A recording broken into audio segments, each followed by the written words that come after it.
Olá para vocês, como vão todos? Eu sou o Rodney Brocanelli do site Radiamantes, acesse radiamantes.com, mais uma vez radiamantes.com e do canal Feras do Rádio no YouTube. Então eu já deixo o convite a curta, compartilhe, ative o sininho, comente, desfrute desse canal, mais uma vez repetindo, Feras do Rádio, que é dedicado a você que, assim como eu, ama esse veículo maravilhoso que é o rádio. E hoje eu volto a falar mais uma vez aqui da Transamérica, Rede Transamérica de Comunicação. Eu até já estava pensando no título desse vídeo muito antes de gravá-lo, as últimas notícias da Transamérica, porque aí nas últimas horas aconteceu tanta coisa, então eu vou fazer um combo aqui e dividir com vocês todas essas informações, tá? A primeira delas que eu queria falar, então, justamente esta aqui, né? Na última quarta-feira, foi publicado no Diário Oficial da União, no dia 4 de agosto, então a liberação, a autorização, a confirmação, então, da compra das emissoras da rede Transamérica por parte da 89.1 Administração e Participações Limitada, pertencente à família Camargo. Então temos aqui a Rádio Transamérica de São Paulo Limitada. Uma coisa que eu descobri recentemente é que a razão social das emissoras do Rio de Janeiro e de São Paulo é a mesma, tá? Então a Rádio Transamérica de São Paulo vale tanto aqui como lá no Rio de Janeiro. Então temos também a Rádio Transamérica de Curitiba, Rádio Transamérica de Brasília, Rádio Transamérica de Recife e Scala FM Estéreo de Belo Horizonte Limitada, que é a Transamérica Belo Horizonte, né, mas é uma emissora que foi comprada depois, mas a razão social não foi alterada. Então tá aí, saiu no Diário Oficial, então desde o último dia 4 é oficial. Por causa disso, então nós tivemos este evento aqui. Eu vou mostrar para vocês, então, um post do Instagram do João Carlos Camargo. Então, no dia de ontem, eu estou gravando no dia 6 de agosto, mas no dia 5, então, que foi uma terça-feira, o João Carlos Camargo fez esse post de um vídeo que aparentemente é de algum evento interno da Transamérica, e ele escreveu aqui no seu perfil: hoje, mais um passo importante foi dado, assumimos oficialmente a rede de rádios Transamérica FM, agora sob nova gestão, com o meu irmão Neneto Camargo e meu filho João Pedro Camargo, presidente do nosso Family Office de Investimentos. Mais um projeto que nasce com propósito e visão de futuro, e podem acreditar, a Transamérica vai surpreender o Brasil inteiro. Vem aí uma nova era do rádio em todo o território nacional. Obrigado a todos aqui que acreditaram, vamos em frente. Então, como eu falei para vocês, aparentemente foi algum evento interno, né? O João Carlos Camargo postou apenas parte dessa fala, não foi uma fala completa. Vamos ver se de repente esse vídeo aparece, o que ele pode ter falado de importante aí para os funcionários. Então a gente fica nesse aguardo, mas de qualquer forma, já então oficial, a família Camargo já assumiu todas as emissoras aí da rede Transamérica de Comunicação e já vai começar a impor o seu estilo. Então essa é uma das atualizações. A próxima é justamente então uma notícia que foi publicada ontem pelo site Audiência Carioca: Rádio Transamérica prepara migração definitiva para a CNN, texto assinado pelo Eduardo Moura, e eu vou compartilhar então a leitura aqui com vocês, tá? Fazendo alguns comentários. Então, começando aqui, a Rádio Transamérica está em compasso de espera para repassar o dial 101,3 FM à CNN Brasil. A emissora jornalística já ocupou 6 horas diárias da programação da Transamérica entre 2020 e 2023, após uma parceria de comercialização de horário. No entanto, agora passará a comandar na íntegra o espaço e será concorrente da CBN Band News FM Rio na Praça Carioca. Chama a atenção na mexida, já que a Transamérica, que está no top 10 do Rádio Carioca, mudará totalmente o seu público para brigar por audiência com emissoras que estão abaixo dela. Mas só que tem um detalhe, né? Em termos de audiência, talvez realmente a Transamérica esteja entre as 10 primeiras e essas emissoras citadas estejam muito abaixo. Porém, em se confirmando esse projeto, daqui a pouco até também vou demonstrar algumas inquietações sobre ele, talvez a intenção é tentar buscar patrocinadores de peso, né?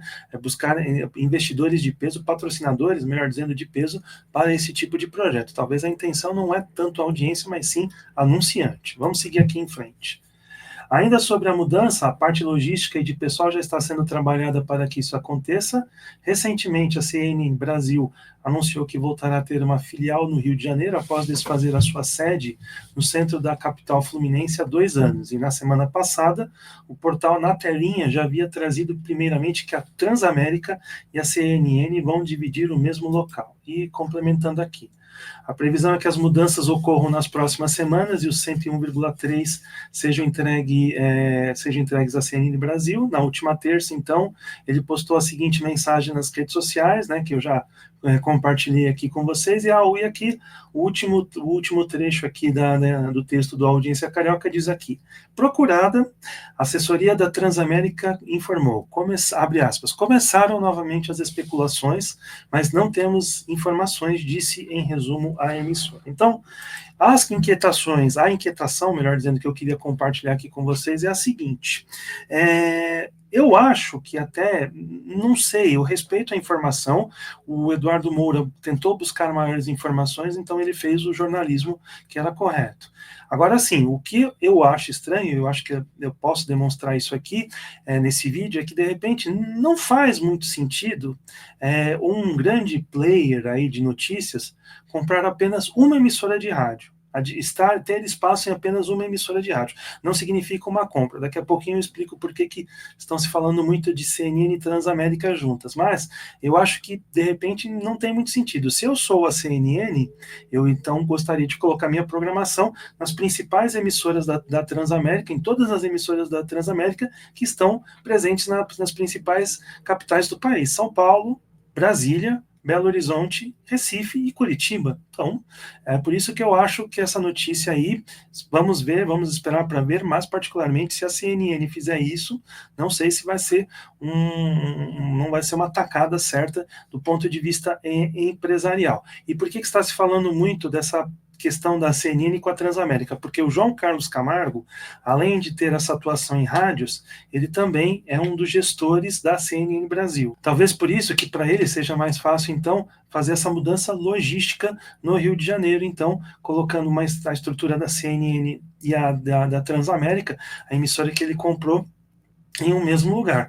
Resta saber o que vai acontecer caso um dia ele venha a deixar, então, a CNN Brasil, se dedicar apenas ao rádio e aos outros negócios dele também. Ele atua no segmento de logística, empreendimentos imobiliários e outras coisas aí que eu já falei sobre isso em vídeos anteriores. E aqui, eu queria também destacar essa aspa aqui da assessoria de imprensa da Transamérica. Começaram novamente as especulações, mas não temos informações. Aí, eu volto aqui para perguntar, que especulações? Porque, assim, eu estou acompanhando essa história da Transamérica tem 1 ano praticamente. Foi no segundo semestre de 2024 que essas informações começaram a aparecer na mídia.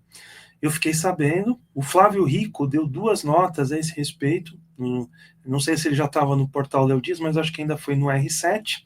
Então, de qualquer forma, sim, já se sabia há muito tempo que a Transamérica estava para ser vendida, até porque era um processo de venda de todos os ativos que foram amealhados aí na vida pelo Aloysio de Farias, o empresário que já é falecido. Então ele deixou no seu testamento uma recomendação de que todas as empresas fossem vendidas e o dinheiro fosse ser aplicado num fundo de investimentos e aí seria repartido com os herdeiros. Então as herdeiras fizeram isso, elas se desfizeram de grandes ativos, o Banco Alfa, a Cerveteria Labasque, enfim, tudo foi vendido até a Transamérica. Então, não se sabe se de repente existe algum outro tipo de especulação referente à Transamérica, eu gostaria de saber, porque tudo que foi publicado a respeito da Transamérica se confirmou. Seria especulação se de repente a família ficasse apenas com esse ativo que são as emissoras de rádio, mas não foi isso que aconteceu.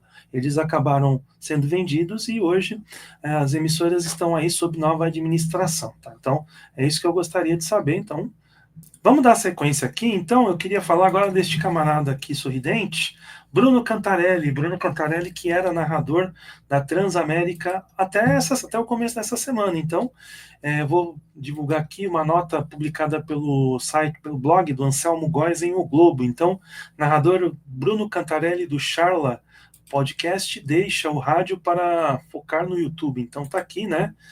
o narrador Bruno Cantarelli está deixando a Rede Transamérica, onde trabalhou por 10 anos em 2 passagens para se dedicar ao seu projeto no Charla Podcast, o conhecido podcast de esportes, que está bombando aí no YouTube. Então, a ideia é ele fazer transmissões de partidas pelo próprio perfil Charla, o Charla que já é um podcast consagrado com grandes entrevistas. Dizem, não sei se é verdade, mas um dos pré-requisitos para participar do Charla é conhecer o Evaristo de Macedo. É claro, é brincadeira, tá? O Charla é um podcast de qualidade, acompanho bastante, até recomendo, mas essa brincadeira ela é muito falada aí justamente porque muitos cortes, que especialmente a gente vê em plataformas de vídeos curtos, são de histórias relacionadas ao Evaristo de Macedo, ex-jogador de futebol e ex-treinador, que jogou aí na década de 50 por clubes grandes, o Flamengo, ele atuou no Flamengo, e também na Europa ele é ídolo em 2 grandes equipes da Espanha, o Real Madrid e o Barcelona. Talvez, acho que nem o Ronaldo Fenômeno conseguiu isso, uma vez que ele atuou por essas 2 agremiações. E também ele foi técnico de futebol, foi vice-campeão com o Bahia em 1988, e também chegou a trabalhar na seleção brasileira. Ele dirigiu, ele fez uma participação no comando da seleção brasileira, que estava se preparando em vistas à Copa de 1986. Ele ficou durante parte do primeiro semestre de 1985, o trabalho dele não foi bom, infelizmente, e aí veio o Tele, e o resto da história a gente conhece. Outra coisa que eu queria compartilhar é o seguinte: a Transamérica FM de Belo Horizonte não está mais com transmissões esportivas, nem o Papo de Craque. Então, toda a parte da equipe que trabalhava na Transamérica está nessa emissora aqui, Rádio Fan FM 91,7. Então, desde o último domingo, 3 de agosto, né? Desde o dia 3 de agosto, melhor dizendo, a Fan FM já está transmitindo os jogos do seu time de coração, né? Nesse caso, os times de Belo Horizonte, o América, o Atlético e o Cruzeiro. Eu acho que mais Atlético e Cruzeiro, não sei se eles têm essa cobertura aí do América, mas de qualquer forma tá aí então essa opção. Então a Transamérica Belo Horizonte não tem mais as transmissões locais, então tudo isso foi migrado para a Fan FM. Outra coisa também que eu queria falar com vocês é que aqui em São Paulo movimentações continuam acontecendo. Então eu vou destacar o que o Edu César publicou então na noite do dia 5 de agosto. Então ele diz aqui: mudança na reportagem do Rádio de São Paulo, Gustavo Soler vai deixando a Bandeirantes e quinta-feira vai ser o último dia dele após 8 anos, quinta-feira então, que seria dia 7, tá? Ele vai para a Transamérica, onde ele será o setorista do Palmeiras, e desde a semana passada, o Leandro Boldaquian, que era o setorista do Palmeiras na emissora durante muitos anos, ele agora está comandando o Papo de Craque, edição do meio-dia, e ele está substituindo o Márcio Espímpolo, que infelizmente acabou tendo que deixar a Transamérica para ficar só na televisão. Ele está apresentando um programa esportivo na Rede TV. Então é isso. Então essas foram as novidades relacionadas à Transamérica, tá? A gente está de olho aqui, né? Daqui a pouco eu vou virar o repórter Transamérica, né? Porque durante todo esse primeiro semestre, agora, os primeiros dias, as primeiras semanas do segundo, eu tenho acompanhado aí essa história que vamos continuar acompanhando para ver toda a movimentação agora da Transamérica sob nova administração. É isso, um grande abraço a todos, eu fico por aqui e até a próxima.